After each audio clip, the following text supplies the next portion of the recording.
shock and horror felt around the world for the plight of these people must now be matched by a massive and rapid deployment of aid.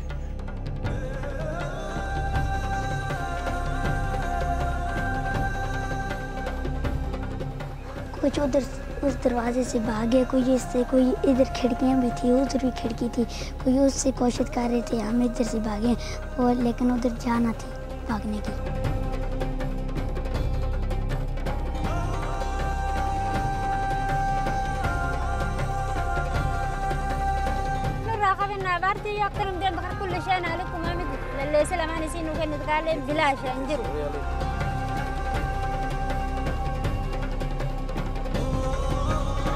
To be better prepared before the disaster hits saves many more lives. It's much more effective.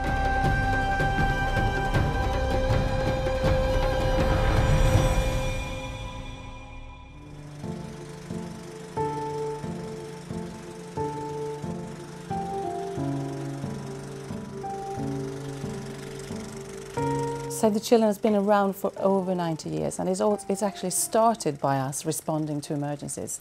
So we have a lot of experiences, and we've learned over the years, obviously, that responding is very important and to be quick in responding, but also, and even more important going forward, is to be better prepared.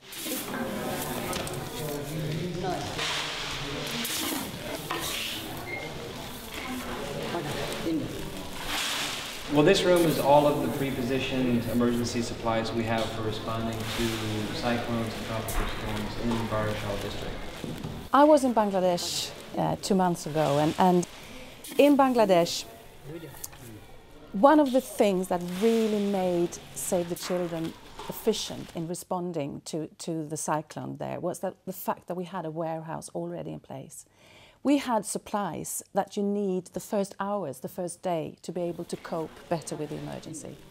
And having that warehouse in place already, being prepared, that's a very important part of the disaster risk reduction concept that we need to implement all over. We saved many, many more lives thanks to that. Save the Children tries to take a very integrated approach to disaster risk reduction. Of course, we work at the national level with national institutions that are involved in responding to disasters. We work with local organizations and with communities, but we particularly focus on trying to have a child-centered approach, which means listening to children and which means developing interventions and approaches that take into account the special needs of children.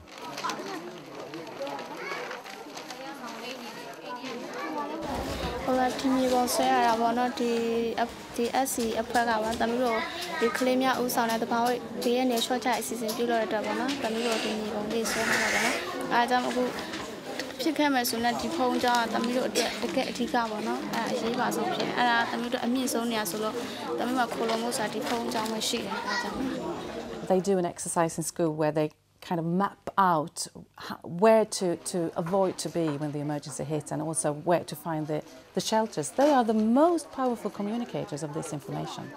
So they're not only helping themselves, they are really community leaders.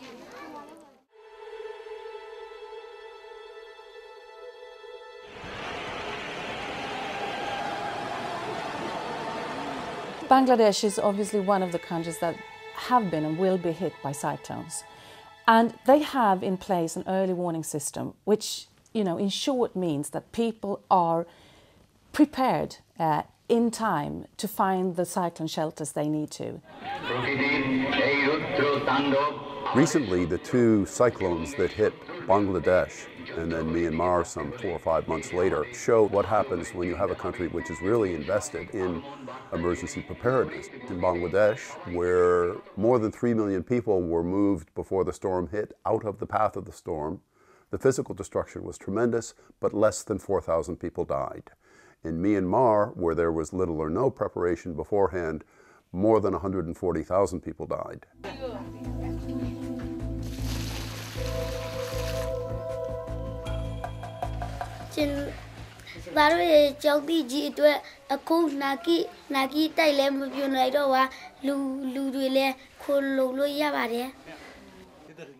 One of the issues we've become extremely concerned about in recent years is the safety of the buildings in which children spend much of their time, particularly schools. And a lot of the deaths that are caused are unnecessary. Where we are reconstructing schools, we're working to ensure not only that the schools are constructed in such a way that they will be totally earthquake resistant or storm resistant, but also that they will be able to provide shelter for children in times of large-scale emergencies. And we are documenting and sharing our construction techniques with local authorities to encourage local authorities to adopt better building standards. And in the tsunami, I have an example from consulting with children, and when we asked the clever children what to do better next time, they told us, when you rebuild our school, think about where you put the windows, because maybe next time we need to be able to move quicker, and we want the windows to be, you know, closer to the ground.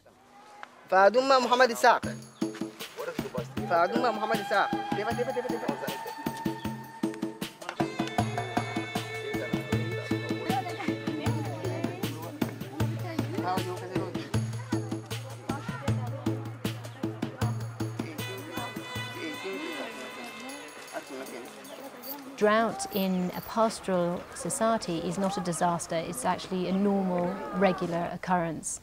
And what you have to do is help people deal with drought better, rather than look at every drought as an emergency.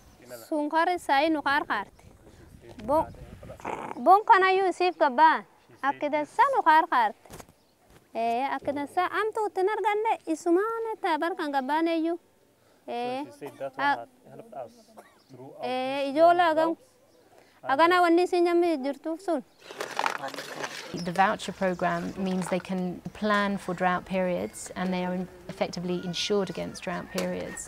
And then when the situation improves, as it does when the rains come eventually, they haven't lost all their assets, which is their livestock, and they can continue their livelihood and hopefully build on it. I have to admit, working for Save the Children, even I as an adult, are amazed by how much I can learn from children still. And the thing is that we really need to advocate that, because children are not at the centre. Children are not taking into account. We are still working a lot through adults, and it's a waste. The economic argument to work with disaster risk reduction is obviously the fact that by investing $1 we save $7. But more important is that we save children's lives. And what could be more precious than that?